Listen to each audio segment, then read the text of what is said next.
আল্লাহ রাব্বুল আলামিন পবিত্র কালামুল্লাহ শরীফের সূরা মায়েদার পরপর 3টি আয়াত, তার প্রথম আয়াত হচ্ছে আল্লাহ পাক বলতেছেন, ইয়া ওয়ামান লাম ইয়াহকুম বিমা আনজালাল্লাহু ফাউলাইকা হুমুল কাফিরুন।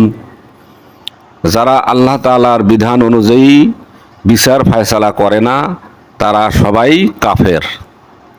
পরবর্তী আয়াতে আল্লাহ পাক বলতেছেন, ওয়ামান লাম ইয়াহকুম বিমা আনজালাল্লাহু ফাউলাইকা হুমুজ জালিমুন।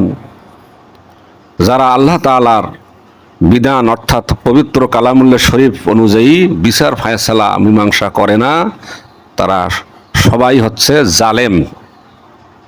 এরপরের আয়াতে আল্লাহ পাক বলতেছেন, ওয়ামান লাম ইয়াহকুম বিমা আনজালাল্লাহু ফাউলাইকা হুমুল ফাসিকুন। একই কথা আল্লাহ পাক পরপর 3টি আয়াতে বলতেছেন। 3 নম্বর আয়াতে আল্লাহ পাক বলতেছেন, যারা আল্লাহ তাআলার বিধান অনুযায়ী বিচার ফায়সালা করে না তারা সবাই হচ্ছে ফাসিক। আল্লাহ পাক কত বড় গুরুত্বপূর্ণ কথা বললেন। আজকে বাংলাদেশ জামাতি ইসলামী এই আল্লাহর বিধান, আল্লাহ রসুলের আদর্শ প্রতিষ্ঠার জন্য সংগ্রাম করে যাচ্ছেন। বাংলাদেশ জামাতি ইসলামী এটা হচ্ছে ইকামতি দিনের দায়িত্ব পালন করতেছেন।